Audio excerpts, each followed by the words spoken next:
सोचिए आप शतरंज का खेल खेल रहे हैं। आपके सामने बैठा खिलाड़ी शांत है, चेहरे पर कोई भाव नहीं।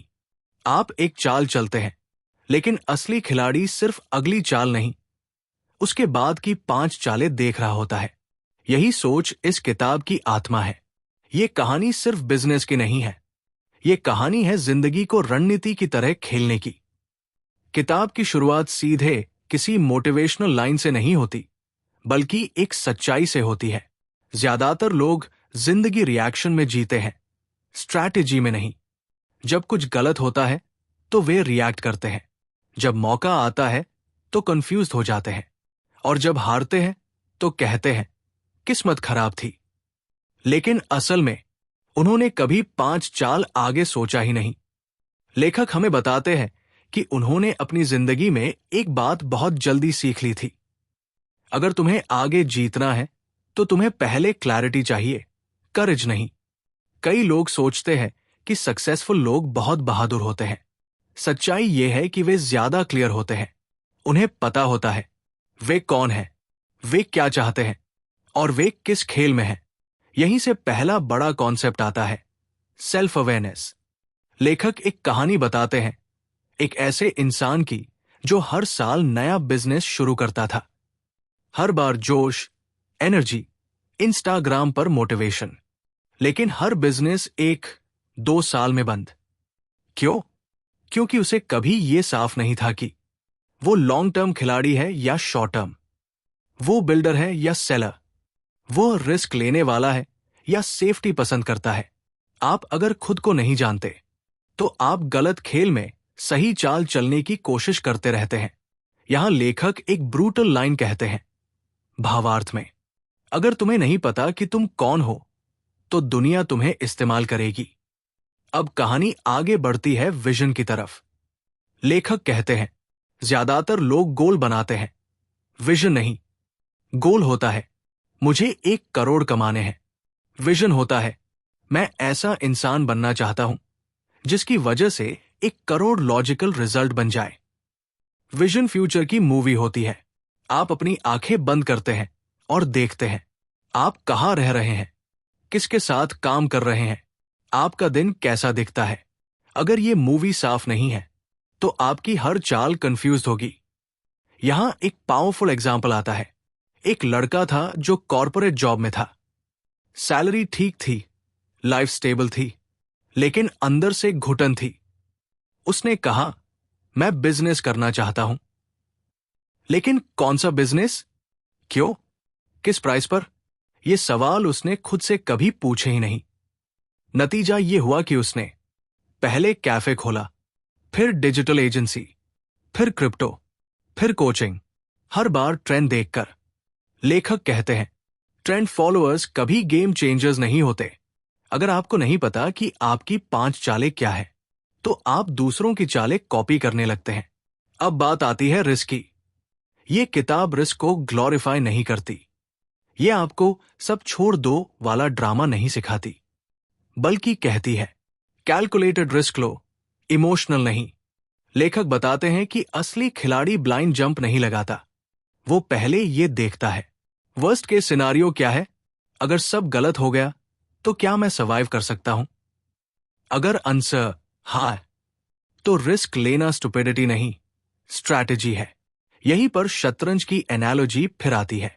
बिगिनर खिलाड़ी सिर्फ अपने मोहरे देखता है, मास्टर खिलाड़ी पूरे बोर्ड को देखता है।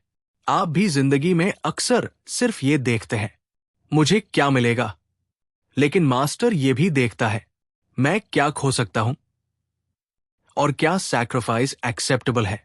अब कहानी पहुंचती है पीपल पर। यह किताब साफ कहती है, आप अकेले 5 चाल आगे नहीं खेल सकते। आपका सर्कल या तो आपको एक्सेलरेट करेगा या साइलेंटली डिस्ट्रॉय करेगा। लेखक बताते हैं कि कैसे उन्होंने समय के साथ सीखा कि हर इंसान दोस्त नहीं होता और हर दोस्त साथी नहीं होता। कुछ लोग सिर्फ इमोशनल सपोर्ट के लिए होते हैं, कुछ सिर्फ फन के लिए और कुछ ग्रोथ के लिए। सबको एक ही जगह बैठाने की कोशिश करोगे तो गेम बिगड़ जाएगा।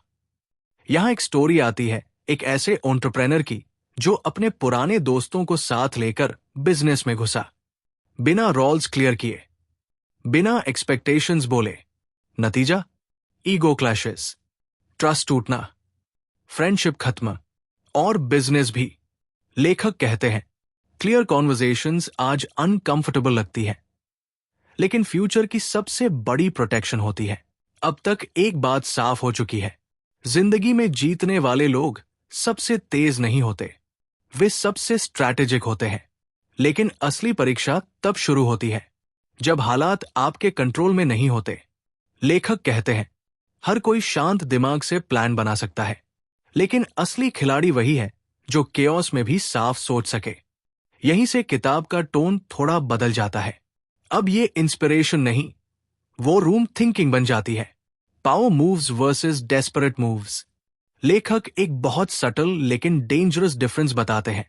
पावर मूव और डेस्परेट मूव, दिखने में दोनों एक जैसे लग सकते हैं, लेकिन इंटेंशन अलग होती है। पावर मूव कॉन्फिडेंस से आता है, ऑप्शंस होने पर लिया जाता है, लॉन्ग टर्म इंपैक्ट सोचकर। डेस्परेट मूव डर से आता है, ऑप्शंस खत्म होने पर, सिर्फ पेन से बचने के लिए। ज्यादातर लोग ये फर्क नहीं समझते। एक एग्जाम्पल दिया जाता है एक बिजनेस ओनर का, जिसकी सेल्स अचानक गिरने लगती है। वो पैनिक में आकर प्राइसेस गिरा देता है, क्वालिटी कॉम्प्रोमाइज करता है, गलत क्लाइंट्स एक्सेप्ट करता है, शॉर्ट टर्म में पैसे आ जाते हैं, लेकिन ब्रांड मर जाता है। लेखक कहते हैं, जो फैसला डर में लिया गया हो वो कभी पावर नहीं बनता। असल खिलाड़ी जब प्रेशर में होता है तो वो स्लो हो जाता है, तेज नहीं। अब बात आती है डिसीजन मेकिंग की। लेखक कहते हैं कि सक्सेसफुल लोग डिसीजंस डिफरेंटली नहीं लेते, वे क्वेश्चंस डिफरेंटली पूछते हैं। एवरेज इंसान पूछता है, मुझे क्या करना चाहिए? स्ट्रैटेजिक इंसान पूछता है, अगर मैं ये करता हूं तो 6 महीने बाद क्या होगा? 2 साल बाद क्या होगा? और अगर मैं ये नहीं करता तो क्या होगा? यानी हर डिसीजन के साथ एक टाइमलाइन अटैच होती है। यहीं पर नेक्स्ट 5 मूव्स का असली मतलब सामने आता है। आपको पूरी जिंदगी का प्लान नहीं चाहिए, आपको बस इतनी क्लैरिटी चाहिए कि इस चाल के बाद मैं कहां खड़ा होऊंगा और वहां से मेरी अगली 4 चालें क्या हो सकती है। लेखक एक बहुत रील बात कहते हैं, confusion is not lack of intelligence, confusion is lack of structure. अगर आपके पास स्ट्रक्चर है तो इवन रॉन्ग डिसीजन भी आपको आगे बढ़ा देता है। अब कहानी मुड़ती है ईगो की तरफ।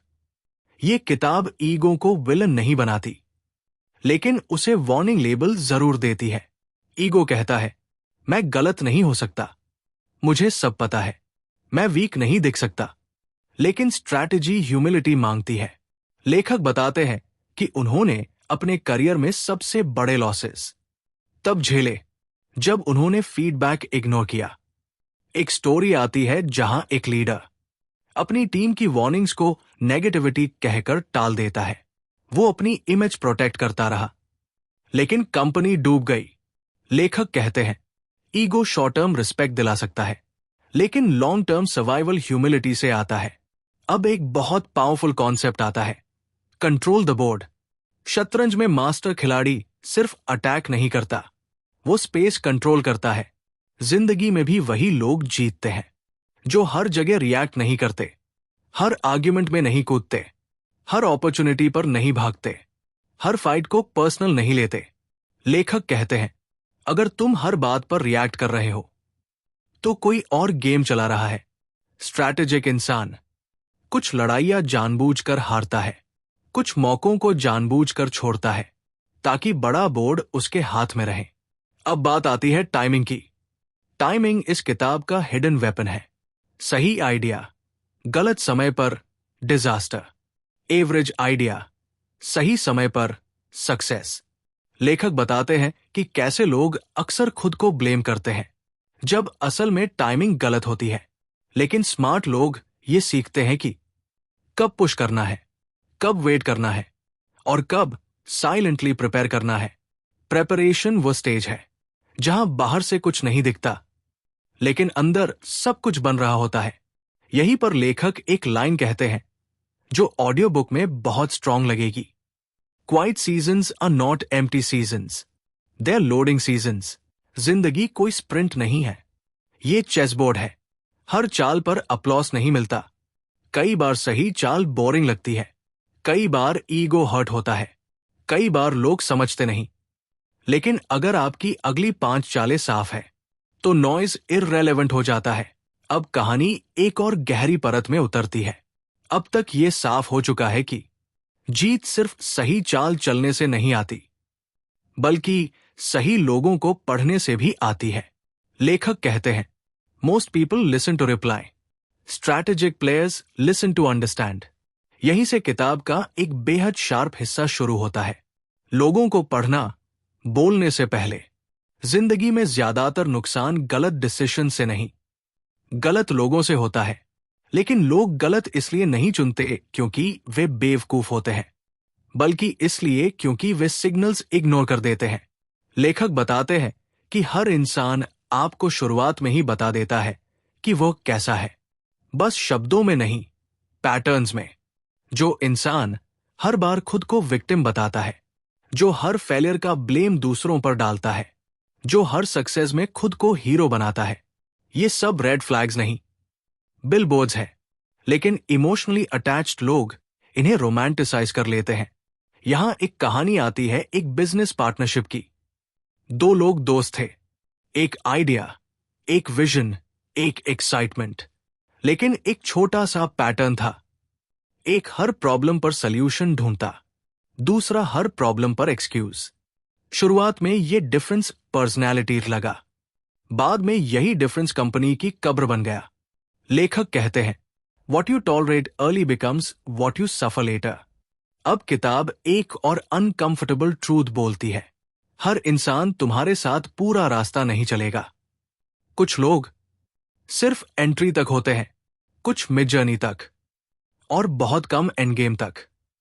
स्ट्रैटेजिक लोग इसे पर्सनल नहीं लेते, इमोशनल लोग यही टूटते हैं।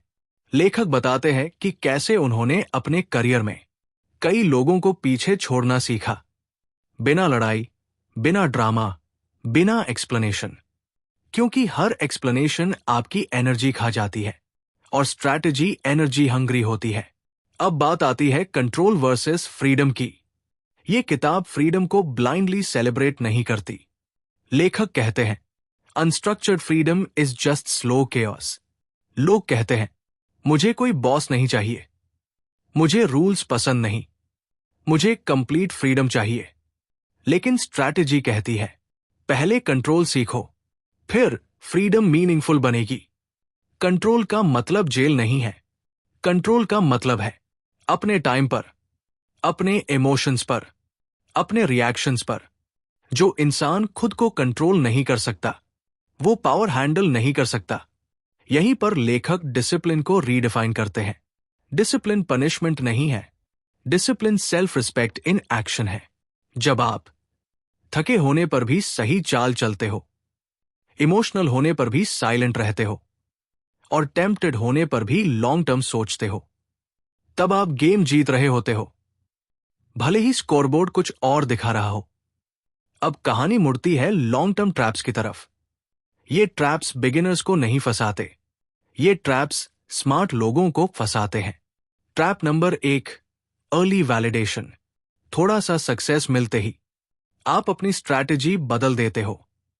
Trap number 2, comfort zone success. जो चल रहा है वही चलता रहने दो, लेकिन वर्ल्ड बदल जाता है। Trap number 3, image protection. आप सही काम छोड़ देते हो, सिर्फ इसलिए क्योंकि लोग क्या कहेंगे। लेखक कहते हैं, the moment image becomes more important than impact, growth dies quietly. अब एक बहुत पावरफुल आइडिया आता है, विनिंग क्वाइटली। हर जीत लाउड नहीं होती, हर सक्सेस इंस्टाग्रामवादी नहीं होती। अब कहानी वहां पहुंचती है जहां ज्यादातर लोग पहुंचना ही नहीं चाहते, अंत की सोच तक। लेखक कहते हैं, ज्यादातर लोग शुरुआत की प्लानिंग करते हैं, कुछ लोग बीच की, लेकिन बहुत कम लोग अंत से सोचते हैं। एंड गेम माइंडसेट का मतलब ये नहीं कि आप पेसिमिस्टिक हो जाए, इसका मतलब है कि आप इमोशन से नहीं, आउटकम से सोचते हैं। शतरंज में मास्टर खिलाड़ी शुरुआत से ही जानता है कि अगर खेल यहां पहुंचा तो कौन सा मोहरा सैक्रिफाइस होगा और कौन सा बचेगा। जिंदगी में भी वही लोग जीतते हैं जो ये पहले से तय कर लेते हैं कि किस चीज से वे कभी कॉम्प्रोमाइज नहीं करेंगे और किस चीज को वे जरूरत पड़ने पर छोड़ देंगे। क्योंकि जिसने पहले से तय नहीं किया वो प्रेशर में गलत छोड़ देता है। अब किताब एक बेहद जरूरी बात कहती है, प्रेशर ट्रूथ निकालता है। प्रेशर में फेक कॉन्फिडेंस टूटता है, बोरोड माइंडसेट गिर जाता है और असली कैरेक्टर बाहर आता है।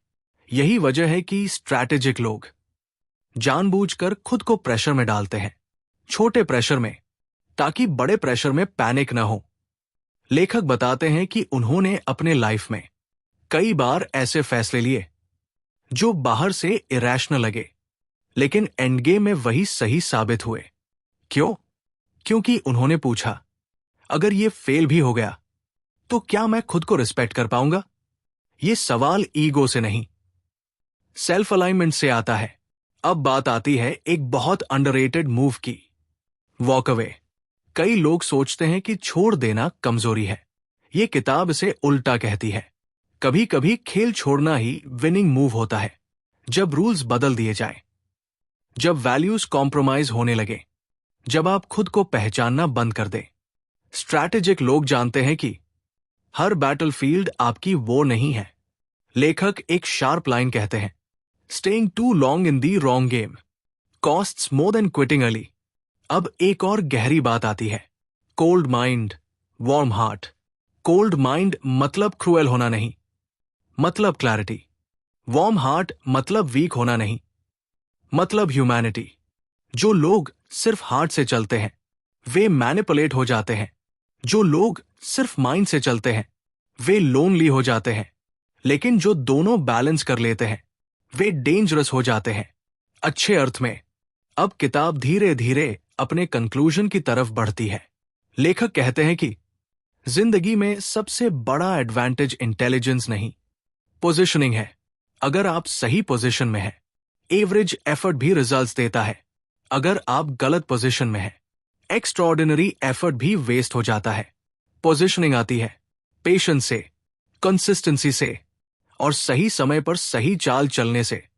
यही वजह है कि नेक्स्ट 5 मूव्स की क्लैरिटी आपको क्राउड से अलग करती है। भीड़ आज में जीती है। स्ट्रैटेजिक लोग फ्यूचर से करंट को कंट्रोल करते हैं। अब आखिरी रियलाइजेशन आता है और ये बहुत शांत है। कोई लाउड मोटिवेशन नहीं, कोई ड्रामेटिक एंडिंग नहीं, बस एक सच्चाई। आपको हर दिन जीनियस मूव नहीं चलना है। आपको बस इतना करना है कि पैनिक में मूव न करें, ईगो में मूव न करें और फियर में मूव न करें।